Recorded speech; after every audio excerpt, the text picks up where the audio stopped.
Morning everyone, and welcome. So today we're going to look at landscapes. Last week we looked at colour and blank contouring and we focused on the artist Pablo Picasso, and he kind of just used block colours. Today we're going to look at landscapes and we're going to look at another couple of artists and looking at blending colours, looking more at shade and tone. So just a quick recap on the colour wheel.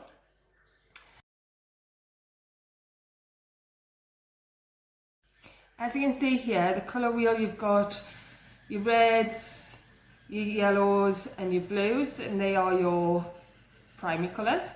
And then you've got your secondary colours, which if you mix red and yellow, you create orange. And then if you mix yellow and blue, you create green. And blue and red, finally, you get purple for your secondary colours. So you've got your primary and you've got your secondary. Your complementary, remember, on the opposite of the colour wheel. So opposite colours go together on the colour wheel. So you've got your red and green, just like Christmas time, you see the red and greens all the time. And then on this colour wheel, we've got hue, tint, tone and shade. So that's what we're going to focus on today, is getting a bit of shading in, so going from light to dark, dark to light, and creating nice, beautiful landscapes. So on this slide, we've got a range of landscapes. So we've got quite modern landscapes, we've got quite traditional, some using block colours, some using lots of tonal as well. So very modern one, you've got the lights and darks and lots of shading in there. So that's just a couple of examples for you. Like I said, we're looking at a couple of artists. So this is the first artist, is Van Gogh. So Vincent van Gogh was a Dutch painter, generally considered to be the greatest after Rembrandt and one of the greatest of the post-Impressionism. So we're looking at Impressionism in today. So Impressionism uses lots of colour from the sun, brighten things up. He sold only one piece of artwork during his lifetime, but in the century after his death, he became perhaps the most recognised painter of all times. And you'll see his art everywhere. And we've got the Starry Night there as an example of one of his landscapes, and one of his very famous landscapes. Now we've got some contemporary artists. Contemporary means new. There's a website there for an art gallery that has quite a range of some landscape artists and contemporary ones, because with art now, you tend to see a lot of landscapes being photographs rather than paintings. But landscapes are starting to become more popular as a painting or whatever art media you decide to use, pencils, pastels, etc. This is the second artist, Monet. He's one of my favourites.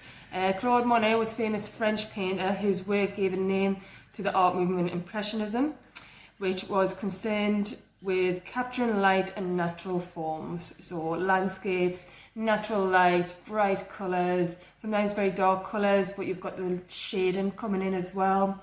Very famous for his water lilies.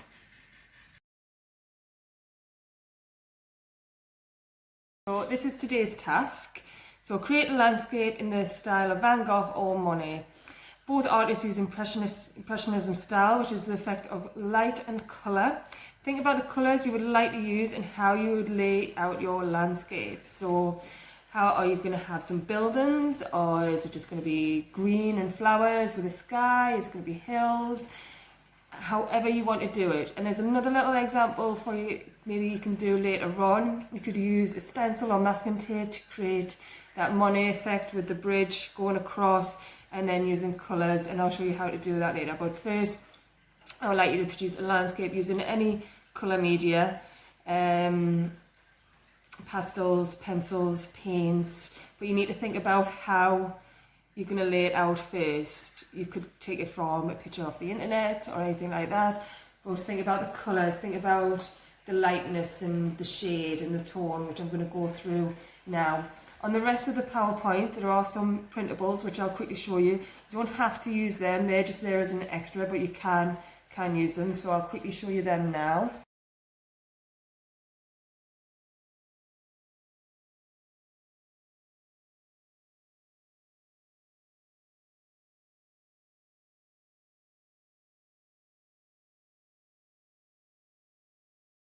The last printable is more of an information sheet, a bit of a worksheet, but they're there for you to use and they can also, if you're doing the artwork, the printables can also go into your portfolio as well, but I like you to create your own piece of work first.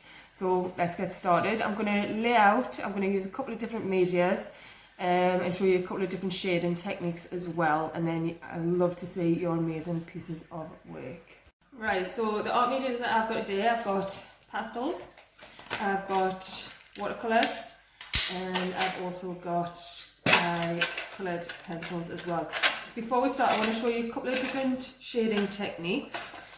So pastels is quite easy to shade. I'll go for a darker colour so that you can see it a bit better. You can go from dark and then you can go lighter, but you can smudge it. Oh, I've got a bit of blue on my finger there. So you can smudge it to make your tonal work. So with pastels, you can use a smudging effect. Coloured pencils, pushing down harder and then getting lighter and lighter and lighter as well. I don't know if you can see that green there. I'll do a different colour so that you can see it a bit better. So again, pushing down hard and then getting lighter, lighter with your touch, lighter and lighter and lighter. Now you can see the purple a little bit better. It's going from dark to light, and that's the pastel there. There's a green one as well, you can see that a bit better now. Dark to light. Pencil as well, you can use pencil for your shading. So again, pushing. You can also use your thumb with a pencil, a lead pencil. Your finger, and there you can see the tone. I've also got this little handy tool. So I've got my pencil and this little handy tool here. If I really push, I can push out to then, where is it? That one there. To then create my tone, and I can use it to push the colour out. You could also do that with, so you could roll up a bit of toilet roll. So again, I'll just push that. Yeah, I've got a bit of toilet roll here.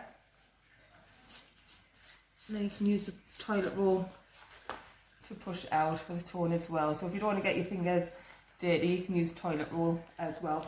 So I'm going to start doing a bit in the style of Van Gogh. So I'm going to just draw out my wiggly building. So you can do lots of wiggly buildings at the front. So I'm going to do a tall wiggly, it's like a plant or a tower.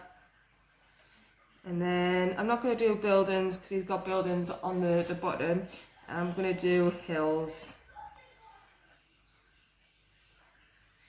And then I've got my sky at the top there. So there's, can't really see it very well.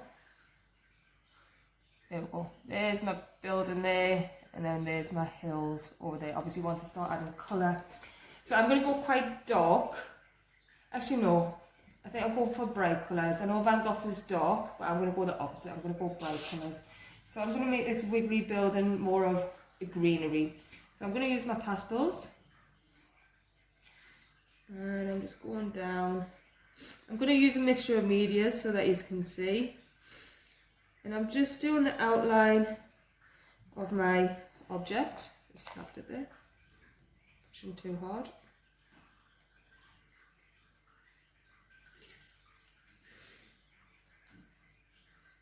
And then with my finger or with my toilet roll, I'm going to start to blend my colour down. I can use this handy little thing here if I don't want to get my fingers dirty. But that's half the fun of it. So I've created this funny shaped building here for my foreground. So the foreground is what is at the front. So build up from the foreground first. However, if you are using paints, do the sky first. So I'll show you a couple of good techniques with the sky. So I'm going to use my watercolours. I'm going to fill the paper with water with my paintbrush. So I'm getting my paper. This is watercolour paper. You can do this technique with normal paper, but it does go a little bit soggy, so you'll not need as much, whereas with watercolour paper you do need quite a bit. You'll see the paper's starting to lift, it's starting to go. See from here, it's kind of lifting off.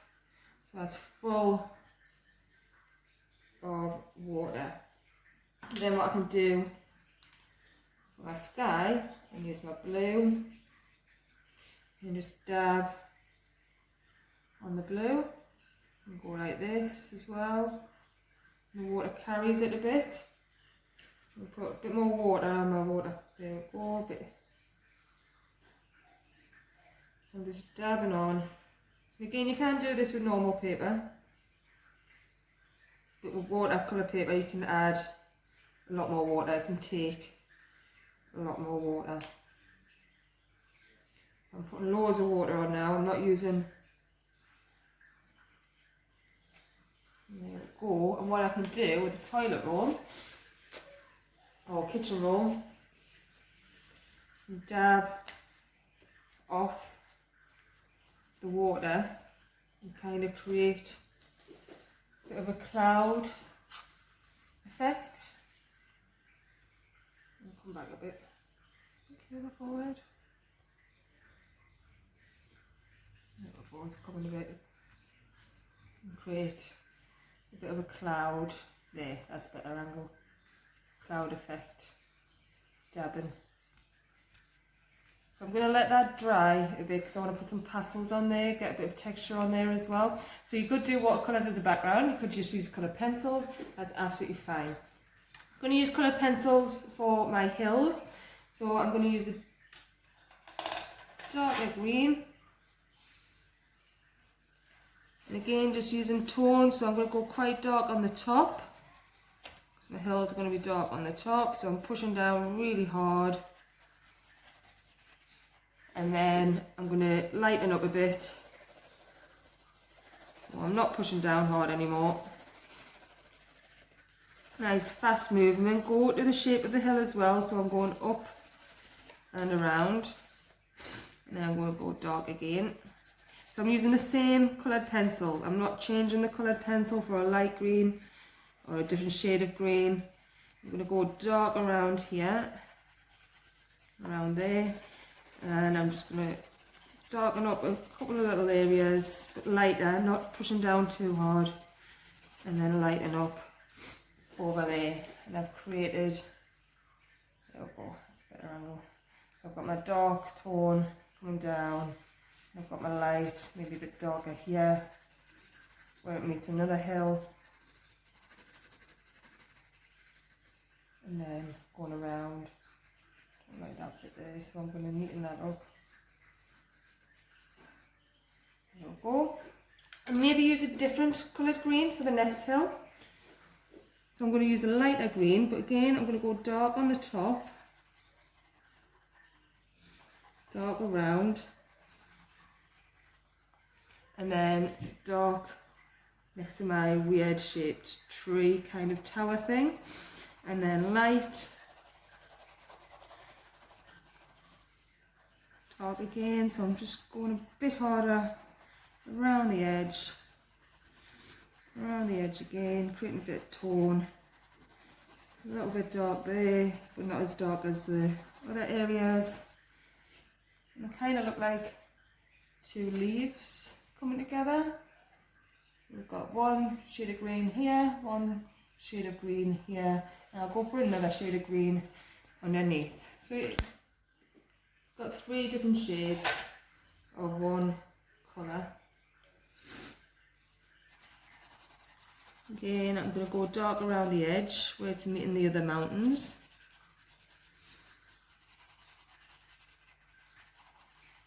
And then I'm going to go light. I'm just lightly on the paper.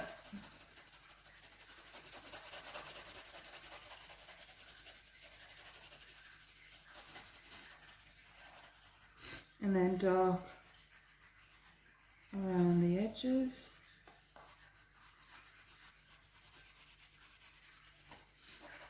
Very nice and light around there. So I've got 3 shades of green, my little mountains. I could make this one a bit darker further down, coming further down, so I'm going to do that.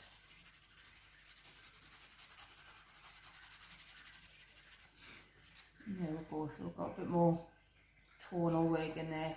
I'm going to go back to my odd shape thing, and again I'm going to just use another shade of green.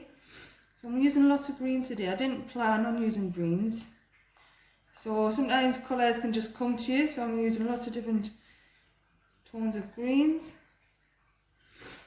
Maybe a dark one in the middle.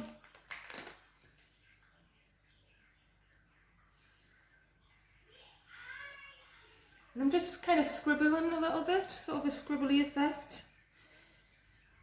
And then with my finger, I'm just going to push them all upwards together, so they're all blending together. And get my pastel again, create some more dark tones. Again, I'm kind of just scribbling a little bit, but pushing down, making a bit of texture, creating a bit of texture there. A bit like Van Gogh, he uses a lot of texture in his work. Where's my other green? There we go.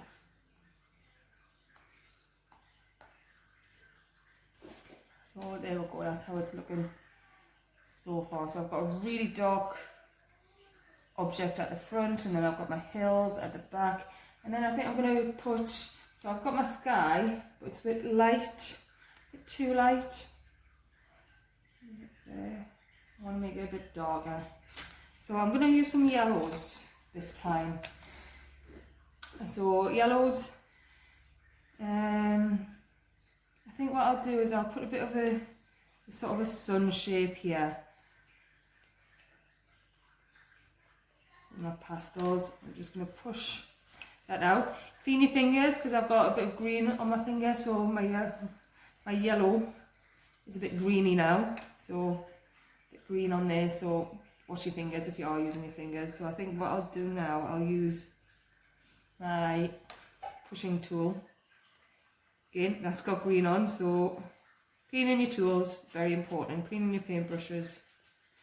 I'm going to go for some whites as well. So, can't really see the white, but I'm just using it for texture. You will see it as a bit of a texture there coming through. More of the toilet roll on the paints produces a bit more of a white texture. And I think I'll go for some blues. I'll go for a light blue to start, just creating some texture, so a bit like waves, creating a bit of a wavy texture there. Again, you could do this with coloured pencils. I'm going across my sun, so if I mix blue and yellow, I create green. So if I'm mixing across the sun, then my sun is going to go a bit green. I might put a bit of orange in there. A mix of colours, a different blue. Again, you can do this with coloured pencils, paints, going over the hills.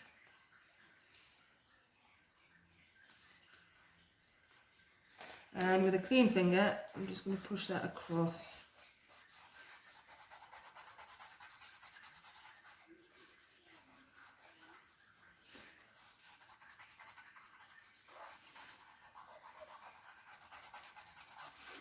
And with my coloured pencils, I'm just going to make this a bit darker so it stands out a bit more. Again, using that tone. So you can go over and over areas. Don't just think, oh, I've done one area and then just stop. You can go over areas when using any kind of media, coloured pencils, pastels.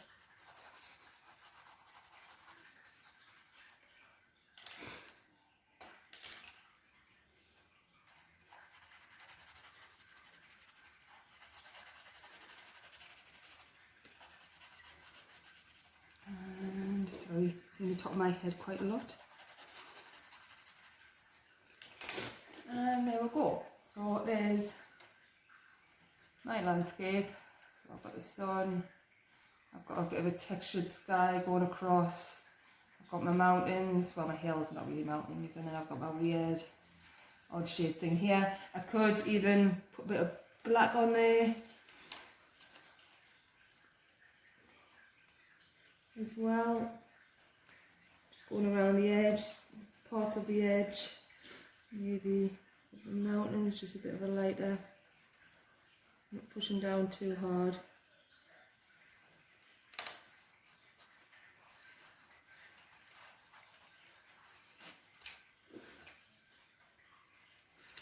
And sometimes you can work on a piece of art for hours, which is quite nice, just going over and over and over. Art isn't instant, but you can take quite a lot of time getting it right, how you feel it should go. And there we go. So there's my landscape. So I've got a sort of a feature here to one side, and then it goes off into the hills, into the sun and the textured sky. What I could also do with the sky is I could again use water with the pastels. So if you don't have pastels, you don't have watercolours, and you're thinking of investing, they're quite good. You can use them together. You can use watercolours with coloured pencils.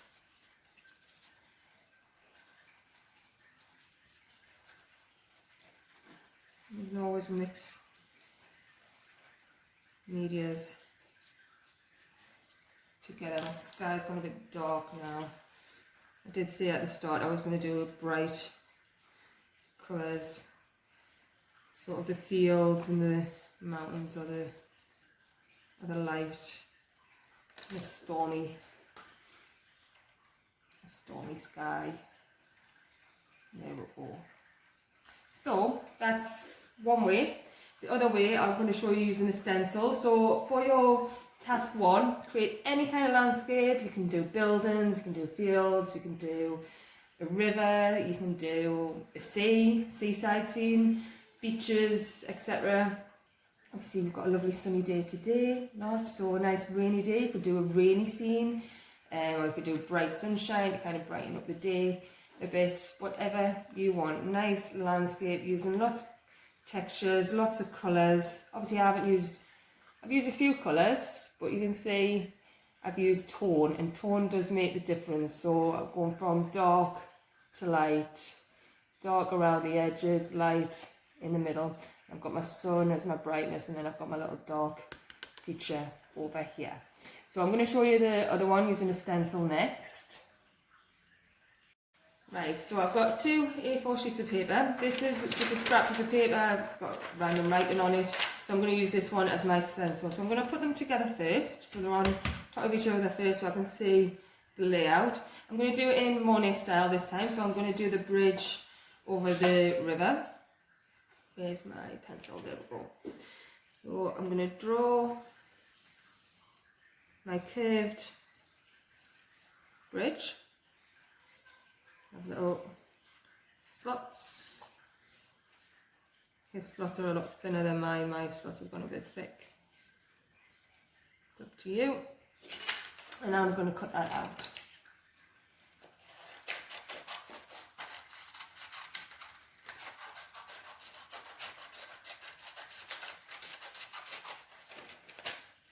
You could, like I said on the PowerPoint, use masking tape. So you could use little bits of tape and tape onto your paper, just little bits of tape going along and then down and down. But use masking tape because masking tape doesn't rip your paper, whereas sellotape or any other kind of tape, it will rip. Or you can use this effect. Obviously be very careful, get someone to help you to cut out your stencil. And take your time.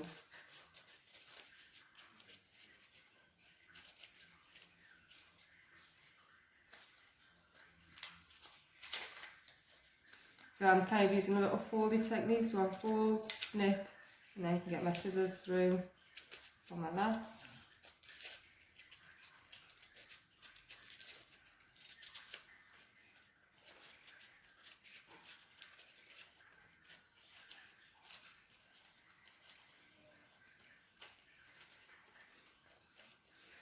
And also tidy up.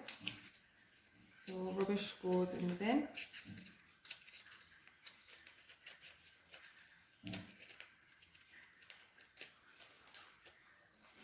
With this one, you could use paint and you could use your fingers. So a bit of a finger painting technique going on.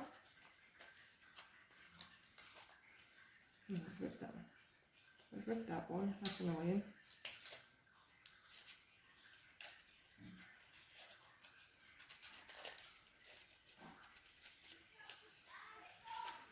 Right, fine all that, and then I'll get it onto the paper. I'm just pushing my mess to one side. So there's my stencil. I'm going to place it on. You could use blue tack to keep it in place, or a little bit of sellotape to keep it in place, stop it from moving around.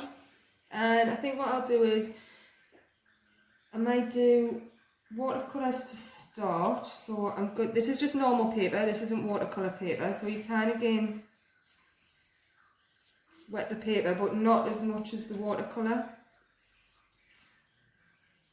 I'm just hoping my stencil, which just isn't going to move, because I haven't put any blue tack down or a little bit of tape. And I'm just going to do maybe just a yellow to start.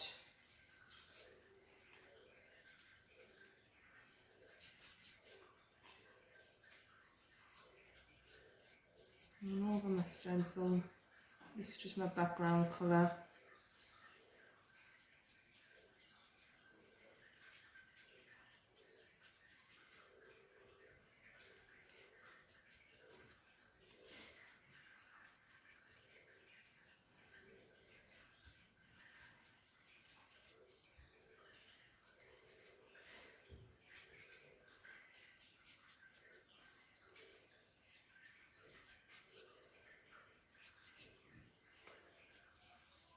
I've got my yellow on there as my background colour, as my starting colour.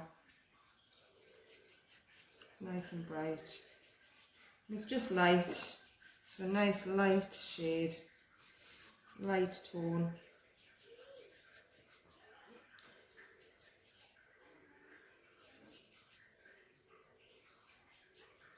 And there we go, so I've got my yellow and I've got my stencil still in place going across the top. What I'm going to do now, I'm going to just dab that so it dries off. With normal paper it dries a bit faster than watercolour paper, so that will not take too long.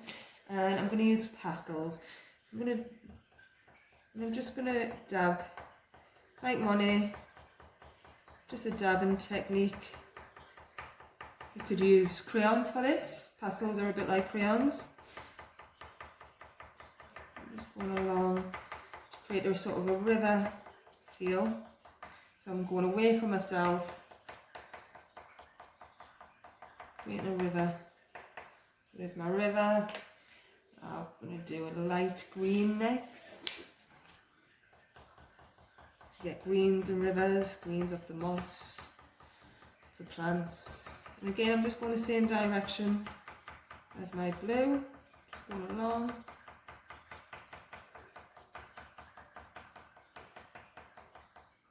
I'll use a nice bright yellow next.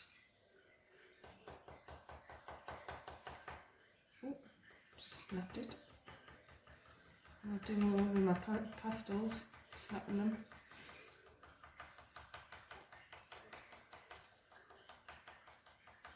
And then I think I'll have some flowers in my river, so odd Not as much as the other colours, just odd little pinks.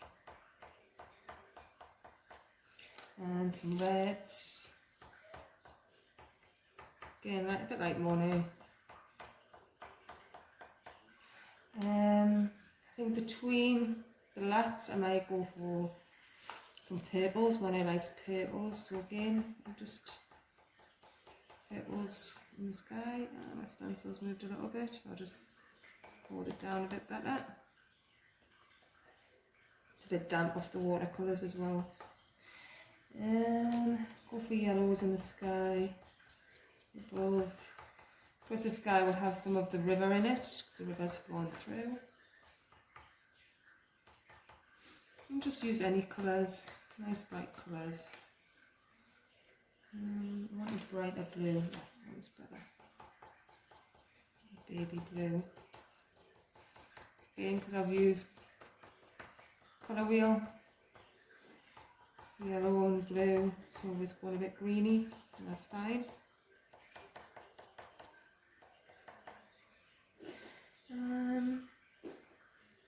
I'll put some purples in the water, maybe the reflection of the bridge, and some orange in the sky, the sunshine.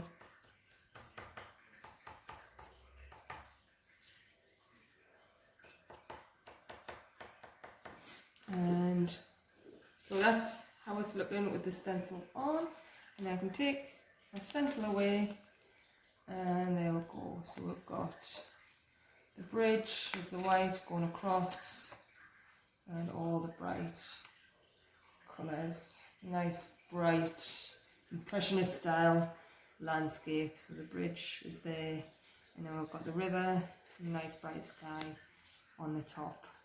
So that's another, it looks quite good from coming back. So there's an extra task. First task, create any kind of landscape that you want. So there's task number 1, using any media that you have.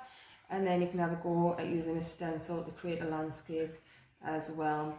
And you can do the worksheets as well. All of this, if you are doing the art award, will go towards your portfolio. Or if you're not doing the art award, just learning new techniques and having fun with art, and that's the main thing. And I can't wait to see everyone's pieces of work. It was fantastic seeing them last week, and I can't wait to see them this week as well.